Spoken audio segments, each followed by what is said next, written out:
ओम शांति। आज 20 मार्च 2021। आज बाप दादा के महावाक्य हैं। मीठे बच्चे, तुम्हारा धंधा है मनुष्यों को सुजाग करना, रास्ता बताना। जितना तुम देही अभिमानी बनकर बाप का परिचय सुनाएंगे उतना कल्याण होगा। प्रश्न: गरीब बच्चे अपनी किस विशेषता के आधार पर साहूकारों से आगे जाते हैं? उत्तर: गरीबों में दान पुण्य की बहुत श्रद्धा रहती है। गरीब भक्ति भी लगन से करते हैं। साक्षात्कार भी गरीबों को होता है। साहूकारों को अपने धन का नशा रहता, पाप जास्ती होते, इसलिए गरीब बच्चे उनसे आगे चले जाते हैं। गीत है ओम नमः शिवाय। ओम शांति। तुम मात पिता हम बालक तेरे। ये दूसरा गीत बजा तो बाबा कहते ये तो जरूर परमपिता परमात्मा की महिमा गाई हुई है। ये तो क्लियर महिमा है क्योंकि वह रचयिता है। लौकिक माँ बाप भी बच्चे के रचयिता हैं। पारलौकिक बाप को भी रचता कहा जाता है। बंधु, सहायक, सखा बहुत महिमा गाते हैं। लौकिक बाप की इतनी महिमा नहीं है। परमपिता परमात्मा की महिमा ही अलग है। बच्चे भी महिमा करते हैं। ज्ञान का सागर है, नॉलेजफुल है, उनमें सारा ज्ञान है। नॉलेज कोई शरीर निर्वाह की पढ़ाई का नहीं है। उनको ज्ञान का सागर नॉलेजफुल कहा जाता है। तो जरूर उनके पास ज्ञान है, परंतु कौन सा ज्ञान? यह सृष्टि चक्र कैसे फिरता है उसका ज्ञान है।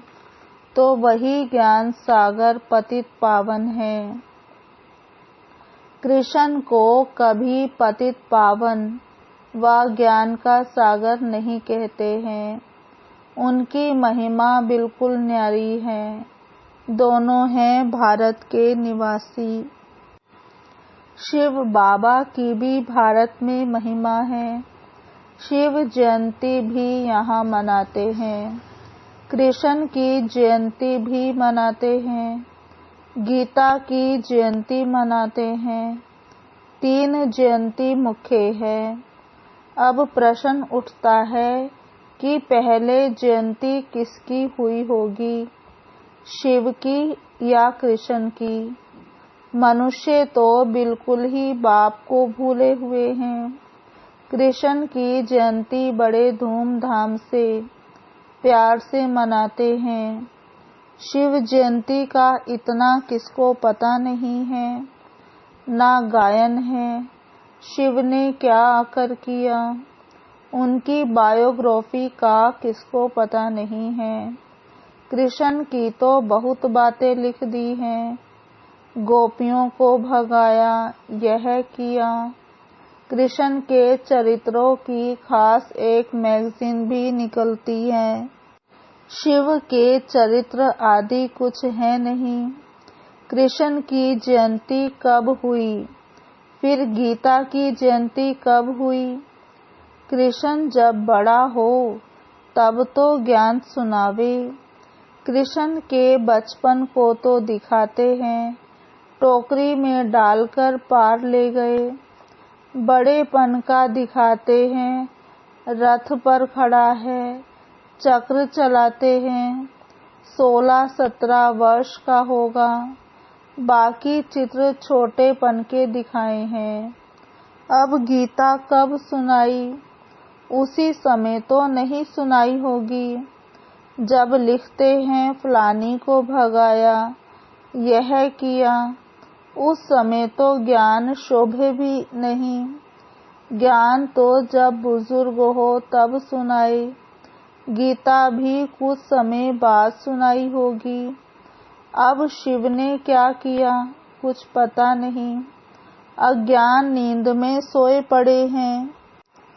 बाप कहते हैं मेरी बायोग्राफी का कोई को पता नहीं है। मैंने क्या किया, मुझे ही पतित पावन कहते हैं। मैं आता हूँ तो साथ में गीता है। मैं साधारण बूढ़े अनुभवी तन में आता हूँ। शिव जयंती तुम भारत में ही मनाते हो। कृष्ण जयंती, गीता जयंती, यह 3 मुख्य हैं। राम की जयंती तो बाद में होती है। इस समय जो कुछ होता है वह बाद में मनाया जाता है। सतयुग त्रेता में जयंती आदि होती नहीं। सूर्यवंशी से चंद्रवंशी वर्षा लेते हैं और किसकी महिमा है नहीं। सिर्फ राजाओं का कोरोनेशन मनाते होंगे। बर्थडे तो आजकल सब मनाते हैं। वह तो कॉमन बात हुई। कृष्ण ने जन्म लिया, बड़ा होकर राजधानी चलाई, उसमें महिमा की तो बात ही नहीं। सतयुग त्रेता में सुख का राज्य चला आया है। वह राज्य कब कैसे स्थापन हुआ, यह तुम बच्चों की बुद्धि में है। बाप कहते हैं बच्चों, मैं कल्प के संगम युग पर आता हूँ। कलयुग का अंत है पतित दुनिया, सतयुग आदि पावन दुनिया। मैं बाप भी हूँ, तुम बच्चों को वर्षा भी दूंगा। कल्प पहले भी तुमको वर्षा दिया था, इसलिए तुम मनाते आए हो। परंतु नाम भूल जाने से कृष्ण का नाम डाल दिया है। बड़े ते बड़ा शिव है ना। पहले तो जब उनकी जयंती हो तब फिर साकार मनुष्य की हो। आत्माएं तो सब वास्तव में ऊपर से उतरती हैं। मेरा भी अवतरण है। कृष्ण ने माता के गर्भ से जन्म लिया, पालना ली। सबको पुनर्जन्म में आना ही है। शिव बाबा पुनर्जन्म नहीं लेते हैं, आते तो है ना। तो यह सब बाप बैठ समझाते हैं। ब्रह्मा, विष्णु और शंकर की त्रिमूर्ति दिखाते हैं ना। ब्रह्मा द्वारा स्थापना, क्योंकि शिव को तो अपना शरीर है नहीं। खुद बैठ बताते हैं कि मैं इनके बूढ़े तन में आता हूँ। यह अपने जन्मों को नहीं जानते हैं। इनके बहुत जन्मों के अंत का यह जन्म है, तो पहले पहले समझाना पड़े। शिव जयंती बड़ी या श्री कृष्ण जयंती बड़ी।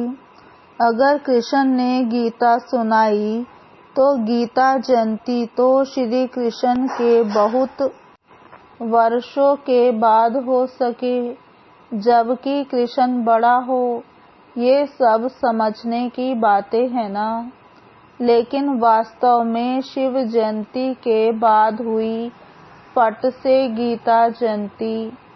यह भी पॉइंट्स बुद्धि में रखने हैं।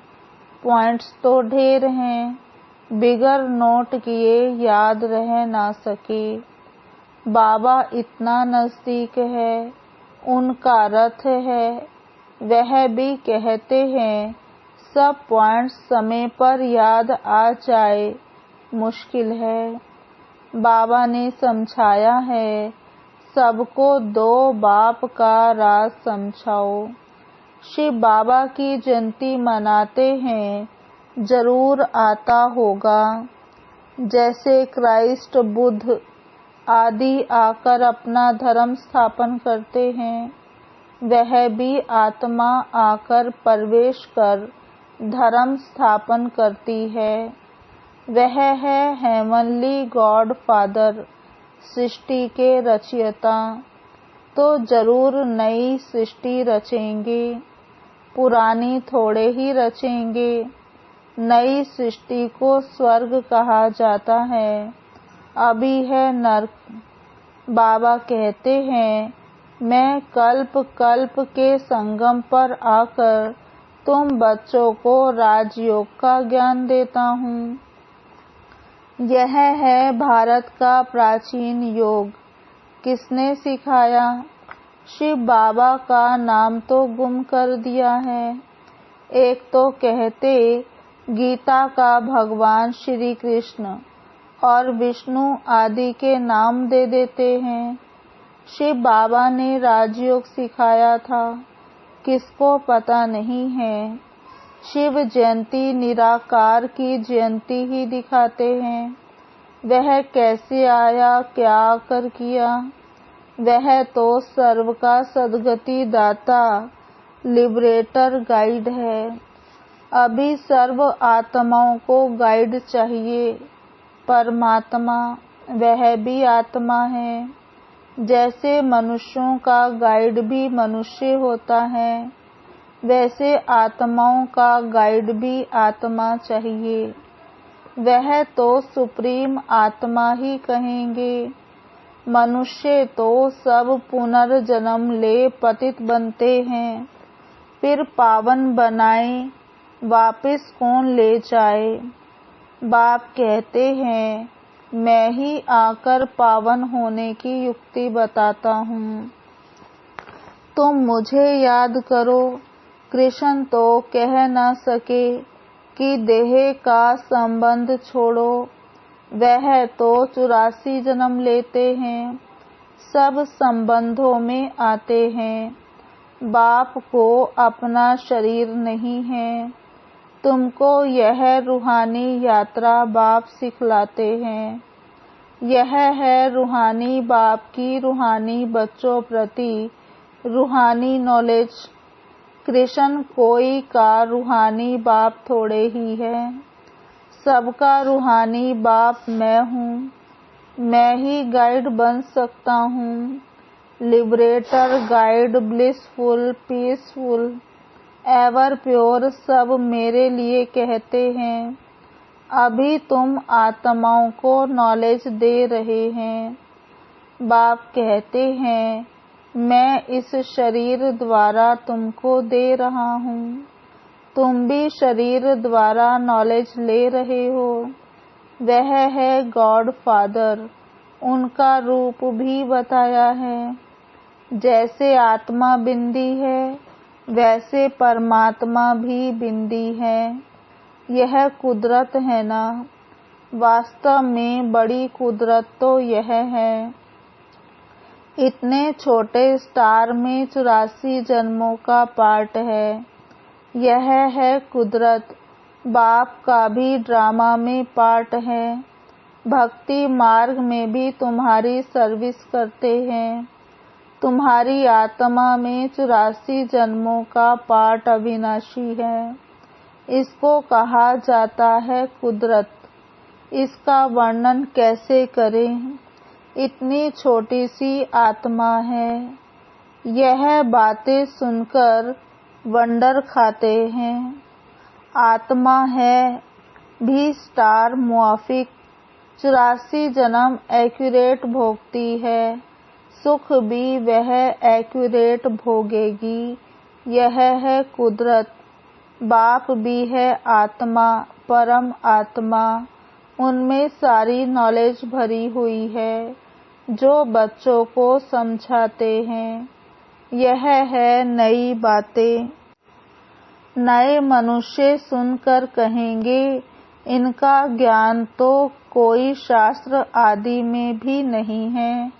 फिर भी जिन्होंने कल्प पहले सुना है, वर्षा लिया है, वही वृद्धि को पाते रहते हैं। टाइम लगता है, प्रजा ढेर बनती है। वह तो सहज है। राजा बनने में मेहनत है। मनुष्य जो बहुत धन दान करते हैं, तो राजाई घर में जन्म लेते हैं। गरीब भी अपनी हिम्मत अनुसार जो कुछ दान करते होंगे तो वह भी राजा बनते हैं। जो पूरे भगत होते हैं वह दान पुण्य भी करते हैं। साहूकारों से पाप जास्ती होते होंगे। गरीबों में श्रद्धा बहुत रहती है। वह बहुत प्यार से थोड़ा भी दान करते हैं तो बहुत मिलता है। गरीब भक्ति भी बहुत करते हैं। दर्शन दो नहीं तो हम गला काट देते हैं। साहूकार ऐसे नहीं करेंगे। साक्षात्कार भी गरीबों को होते हैं, वही दान पुण्य करते हैं। राजाएं भी वह बनते हैं। पैसे वालों को अहंकार रहता है। यहाँ भी गरीबों को 21 जन्म का सुख मिलता है। गरीब जास्ती है, साहूकार पिछाड़ी में आएंगे। तो भारत जो इतना ऊंच था सो फिर इतना गरीब कैसे हुआ? तुम समझते हो अर्थक्वेक आदि में सब महल आदि चले जाएंगे तो गरीब हो जाएगा। रावण राज्य होने से हाहाकार हो जाता है तो फिर ऐसी चीज रह ना सके। हर चीज की आयु तो होती है ना। वहाँ जैसे मनुष्यों की आयु बड़ी होती है वैसे मकान की भी आयु बड़ी होती है। सोने के मार्बल के बड़े बड़े मकान बनते जाएंगे। सोने के तो और ही मजबूत होंगे। नाटक में भी दिखाते हैं ना, लड़ाई होती है, मकान टूट फूट जाते हैं फिर बन जाते हैं। उनों की बनावट ऐसी होती है। यह जो स्वर्ग के महल आदि बनाएंगे ऐसे तो नहीं दिखाएंगे। मिस्त्री लोग कैसे मकान बनाते हैं? हाँ, समझते हैं वही मकान होंगे। आगे चलकर तुमको साक्षात्कार होगा, ऐसा विवेक कहता है। इन बातों से बच्चों का ताल्लुक नहीं है। बच्चों को तो पढ़ाई पढ़नी है, स्वर्ग का मालिक बनना है। स्वर्ग और नर्क अनेक बार पास हुआ है, अभी दोनों पास हुए हैं। अभी है संगम। सतयुग में यह नॉलेज नहीं होगी। इस समय तुम बच्चों को पूरी नॉलेज है। लक्ष्मी नारायण को यह राज्य किसने दिया था? अभी तुम बच्चों को मालूम है इन्होंने यह वर्षा किससे पाया। यहाँ पढ़ाई पढ़कर स्वर्ग के मालिक बनते हैं, फिर वहाँ जाकर महल आदि बनाते हैं। सर्जन भी बड़े बड़े हॉस्पिटल बनाते हैं ना। बाप तुम बच्चों को दिन प्रतिदिन अच्छी अच्छी पॉइंट सुना रहे हैं।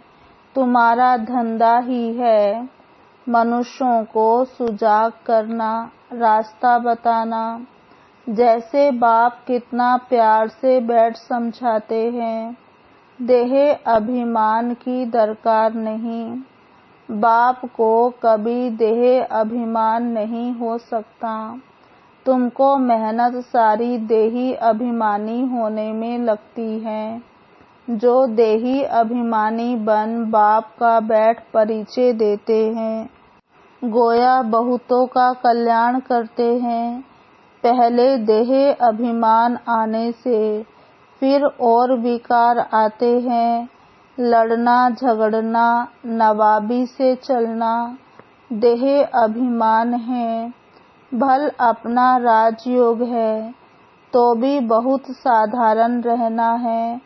थोड़ी चीज में अहंकार आ जाता है। घड़ी फैशनेबल देखी तो दिल होगी यह पहने। ख्याल चलता रहेगा, इसको भी देह अभिमान कहा जाता है। अच्छी ऊंची चीज होगी तो संभालना पड़ेगा।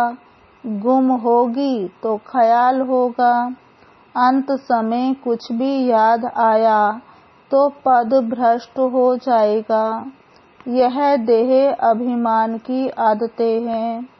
फिर सर्विस बदले डिसर्विस भी जरूर करेंगे। रावण ने तुमको देह अभिमानी बनाया है। देखते हो बाबा कितना साधारण चलते हैं। हर एक की सर्विस देखी जाती है।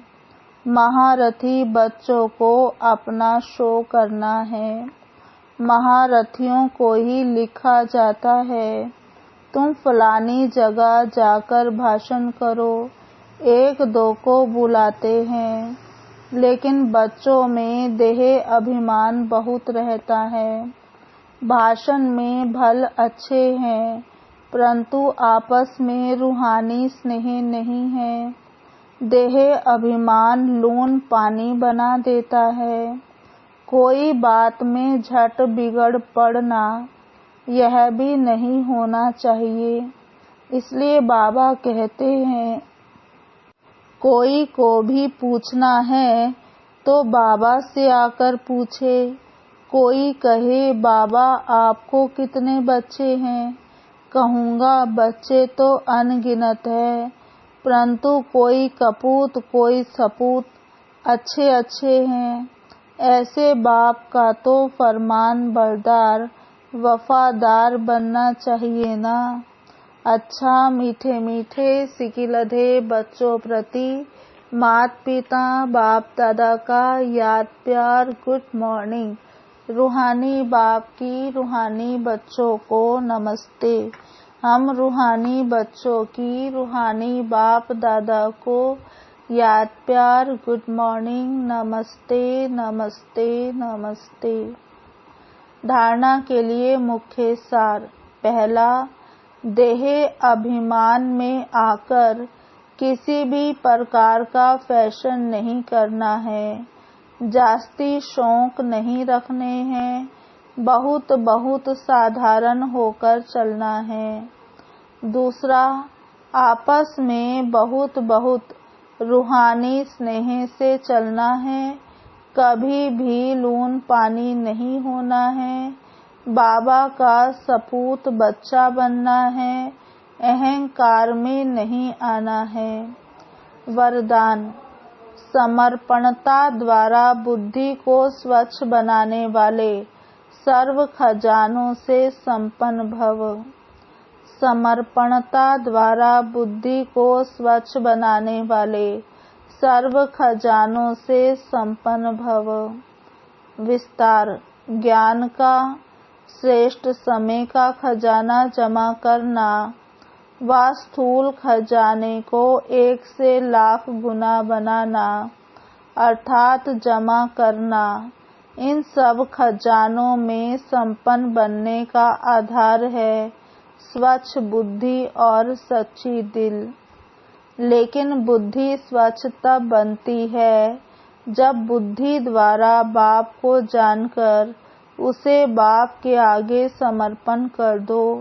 शूद्र बुद्धि को समर्पण करना अर्थात देना ही दिव्य बुद्धि लेना है। स्लोगन, एक बाप दूसरा ना कोई। इस विधि द्वारा सदा वृद्धि को प्राप्त करते रहो। एक बाप दूसरा ना कोई। इस विधि द्वारा सदा वृद्धि को प्राप्त करते रहो। अच्छा, ओम शांति। ओम शांति।